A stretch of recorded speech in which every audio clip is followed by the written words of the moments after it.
नमस्कार। पिछले लेक्चर में हमने आदिवासियों के प्रकार कौन कौन से होते हैं उनके बारे में जाना। उसके पश्चात जो है हमने ग्रामीण अधिवास की हम चर्चा कर रहे थे और ग्रामीण अधिवासों में हमने अ, देखा था कि ग्रामीण अधिवास क्या होते हैं, ग्रामीण अधिवासों की उत्पत्ति में उनके विकास को कौन से कारक प्रभावित करते हैं और इन ग्रामीण अधिवासों की क्या क्या विशेषताएं होती हैं, इन सब के बारे में हमने जाना था। उसके बाद जो है ग्रामीण अधिवासों से संबंधित जो टॉपिक है वो आता है आपका ग्रामीण अधिवासों के प्रकार, टाइप्स ऑफ रूरल सेटलमेंट। आज की इस क्लास में हम ग्रामीण अधिवासों के प्रकारों के बारे में ही चर्चा करेंगे। ग्रामीण अधिवासों की यदि मैं प्रकारों की बात करूं तो ग्रामीण अधिवासों के प्रकारों को कई आधारों पर जो है वो विभाजित किया जाता है या वर्गीकृत किया जाता है, जिसमें मुख्य रूप से जो है हम दो आधारों पर इनको विभाजित करते हैं। मकानों के मध्य की दूरी के आधार पर कि जो अधिवास के अंतर्गत जो घर बने हुए होते हैं उन घरों के बीच की दूरी कितनी है या किस रूप में पाई जाती है, उस आधार पर एक वर्गीकरण किया जाता है। दूसरा, ग्रामीण अधिवासों की अवस्थिति और उनकी जो स्थापना के जो कारण है उनके आधार पर ग्रामीण अधिवासों का वर्गीकरण किया जाता है। इनके अलावा अधिवासों का जो विन्यास है उसके आधार पर भी जो है अधिवासों का वर्गीकरण किया जाता है कि वो मैदानी क्षेत्र में बसे हुए, पठारी क्षेत्रों में या वन या मरुस्थल, ये माइनर वर्गीकरण है। कार्य के आधार पर भी, जो कि सिंपल है, नाम से ही हमें पता चल जाता है, इसलिए इनकी हम ज्यादा डिटेल में चर्चा नहीं करेंगे। जैसे कृषि ग्राम, मछुआरों के ग्राम, लकड़हारों के ग्राम, पशुपालक ग्राम, मतलब जहाँ पे जिस व्यवसाय की, जिस ग्रामीण अधिवास में जिस व्यवसाय की प्रधानता होती है उसको उसी नाम से जाना जाता है। तो डिटेल में जो है हमें दो समझने के हैं यहाँ पे, तो मकानों के मध्य दूरी के आधार पर अधिवासों का वर्गीकरण, और जो दूसरा जो है वो अधिवासों की अवस्थिति तथा उनकी जो स्थापना के जो कारण है उनके आधार पर जो अधिवासों का वर्गीकरण किया जाता है।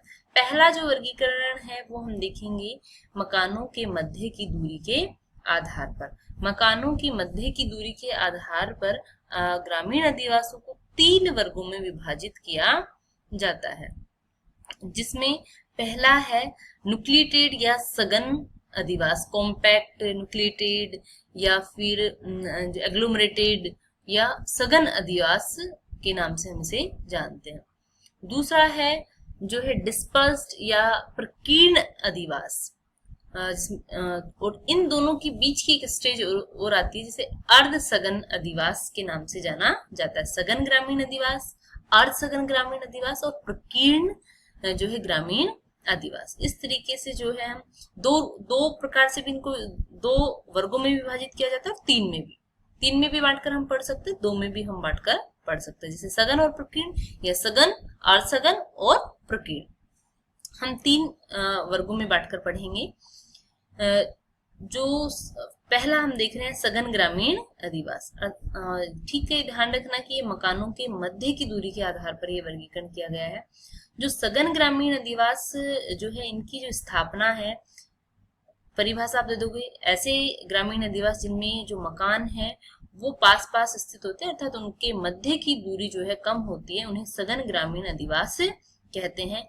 जब इनका उत्पत्ति कैसे होती है, जब कोई ऐसा प्रबल आकर्षक कारक जिसकी वजह से ग्रामीण जो व्यक्ति है वो समूह के रूप में एक साथ निवास करने लगते हैं, तो वहां पे घरों की संख्या में वृद्धि हो जाती है, तो ऐसे अधिवास जो है सघन ग्रामीण अधिवास कहलाएंगे, या ऐसी स्थिति में सघन ग्रामीण अधिवास की उत्पत्ति होती है। मुख्यतया जो ऐसे अधिवास हैं वो मैदानी, उपजाऊ मैदानी जो क्षेत्र है वहां पर जो है, हाँ अच्छा, इंडिया के संदर्भ में, भारत के संदर्भ में हम इनके एग्जांपल्स देंगे, क्योंकि आपके सिलेबस में भी स्पेशल लिखा हुआ है कि भारत के संदर्भ में। तो ग्रामीण अधिवास जो मुख्यतया मैदानी उपजाऊ भागों में निर्मित होते हैं, जैसे गंगा का मैदान है, ब्रह्मपुत्र का मैदान है, तो इन मैदानी भागों के अंदर उपजाऊ मिट्टी के कारण जो है वो फसलों का उत्पादन जो है या कृषि कार्य की प्रधानता रहती है। तो इस कारण मैदानी भागों में जो है सघन ग्रामीण अधिवासों का उद्भव होता है, उनका विकास होता है। इसके अलावा कुछ ऐसे भाग जहाँ पे सुरक्षा कारणों की दृष्टि से भी जो है ग्रामीण अधिवास निर्मित हो जाते हैं। जैसे भारत के एग्जाम्पल की यदि अपन बात करें, भारत का जो उत्तरी पूर्वी भाग है, यहाँ पे एक आखेटक प्रजाति है, नरमुंड आखेटक, जो नागा जनजाति है, वो सुरक्षा कारणों से जो है समूह के रूप में निवास करती है, क्योंकि जो अन्य जातियां हैं उनसे जो नरमुंड जो आखेटक नागा जनजाति से सुरक्षा के लिए जो शेष जो जातियां हैं वो समूह के रूप में ग्रामीण अधिवासों के में निवास करती हैं। तो ऐसी स्थिति के अंदर वहां पे जो है सघन अधिवास विकसित हो जाते हैं या वहां पाए जाते हैं। इसके अलावा जो है जो ग्रामीण अधिवास, सघन अधिवास, कई बार गांव में जब कोई प्रभावशाली व्यक्ति होता है तो उसके निवास के आसपास भी जो है अनेक घरों का निर्माण हो जाता है और इससे सघन ग्रामीण अधिवास विकसित होता है। इस तरीके से जो है मृदा की उत्पादकता, जल की उपलब्धता, सुरक्षा, ये सारे जो कारण है वो सघन ग्रामीण अधिवासों की उत्पत्ति और उनके विकास को प्रभावित करते हैं, या इन कारणों से जो है ये बस्तियां विकसित होती हैं। दूसरा जो प्रकार है वो है अर्ध सघन प्रकार के ग्रामीण अधिवास, या सेमी न्यूक्लिएटेड या सेमी क्लस्टर्ड, सेमी कॉम्पैक्ट जो अधिवास है। ये एक्चुअली विरल और सघन दोनों के बीच का स्टेज है। जब बिखरे हुए या जो विरल ग्रामीण अधिवास है, जब इनका विकास होता है, तो जब इनमें मकानों की संख्या में वृद्धि होने लगती है, तो ये अधिवास अर्ध सघन अधिवास की श्रेणी में आ जाते हैं। इस प्रकार के जो ग्रामीण अधिवास हैं, इनको हम दो तरीके से समझ सकते हैं।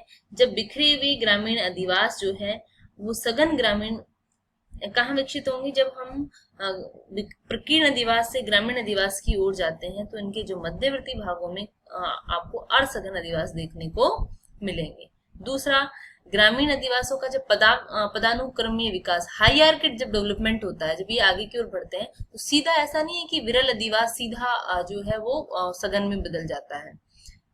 बीच का जो स्टेज है वो अर्धसघन अधिवास की स्थिति आती है। तो हम कह सकते हैं कि प्रकीर्ण जो अधिवासों का तो अधोगामी और सघन जो ग्रामीण अधिवास है उनका पूर्वगामी जो अधिवास के जो प्रकार है वो अर्धसघन अधिवास कहलाता है।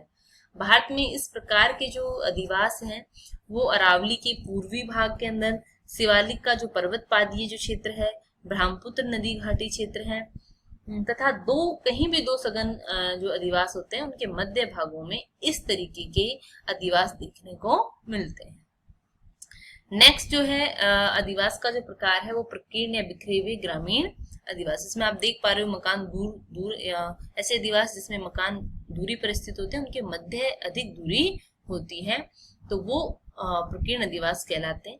ऐसा इसलिए होता है कि जहाँ पे कम अनुकूल या आकर्षक स्थानों पर भी जब मानव जो है निवास बना लेते हैं, तो वहां पर प्रारंभ में प्रकीर्ण अधिवास विकसित होते हैं, या इस तरीके के अधिवास प्रकीर्ण अधिवास कहलाते हैं। मरुस्थलीय क्षेत्र है, पर्वतीय जो क्षेत्र है, वहां सामान्यतः कम आकर्षक कारक पाए जाते हैं या कम जो है अनुकूल दशाएं पाई जाती हैं, तो वहां पे जो प्रारंभिक जो ग्रामीण बस्तियां होती हैं वो प्रकीर्ण अधिवास प्रकार की होती है। कई बार ऐसा भी होता है कि जहाँ उपजाऊ मैदानी जो भाग होते हैं उनमें जब कोई गांव बहुत बड़ा या बहुत सघन हो जाता है, तो कुछ परिवार उस गांव से विस्थापित होकर अन्य स्थान पर मकान बनाकर रहने लगते हैं। तो ऐसी स्थिति में भी जो है वो प्रकीर्ण अधिवास विकसित होते हैं।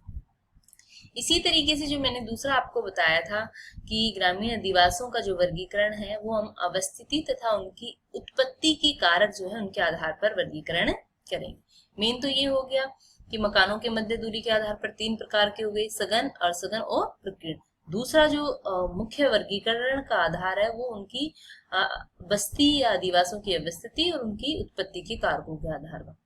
ये कई प्रकार से इनको हम विभाजित कर सकते हैं। प्रबल बिंदु अधिवास, इसमें कुछ मेन मैं डिस्कस करूंगी।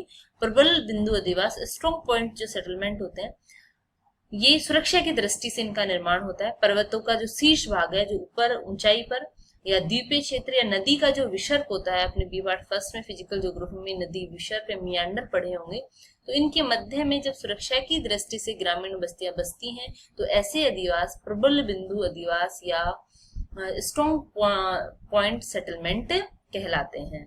दूसरा जो प्रकार है ये सुरक्षा की दृष्टि से बनते हैं। दूसरा जो है वो है स्रोत रेखा ग्रामीण अधिवास।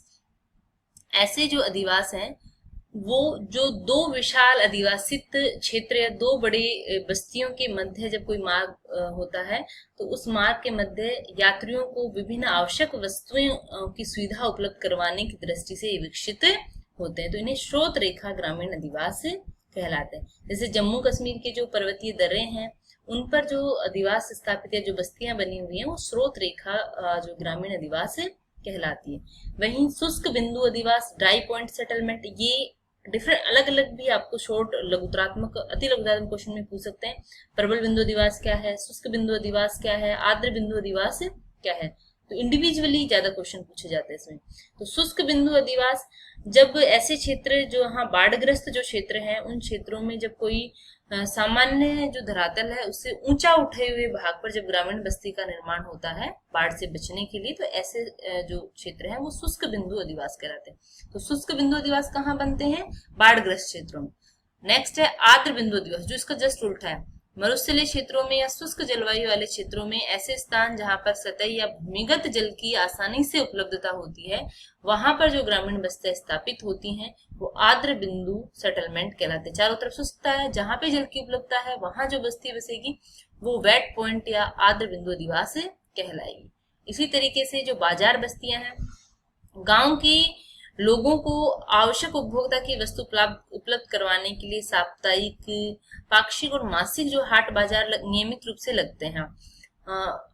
तो ऐसे क्षेत्र आगे चलकर जो जहाँ पे मार्केट लगता है तो वहां पे ग्रामीण बस्तियां बसने लगती हैं, विभिन्न घरों का निर्माण होने लगता है। तो जो बस्ती निर्मित होगी उसे बाजार बस्ती कहलाएगी, क्योंकि वो बाजार के कारण ही उसका उद्भव हुआ है।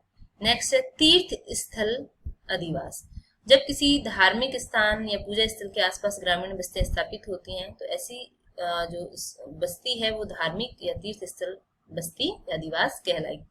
पर्वतपातीय बस्तियां, जो पर्वतीय क्षेत्रों के निवासियों को दैनिक आवश्यकता की वस्तुएं उपलब्ध करवाने के लिए तथा मैदानी क्षेत्रों से जो यात्री पर्वतीय क्षेत्रों की ओर जाते हैं तो उन्हें मार्ग में सुविधा उपलब्ध करवाने के लिए पर्वतपातीय क्षेत्रों में या पर्वतों की जो तलहटी है वहां बस्तियां जो है वो बस जाती हैं या अधिवास निर्मित होता है, तो वो अधिवास जो है वो पर्वतपातीय अधिवास कहलाता है।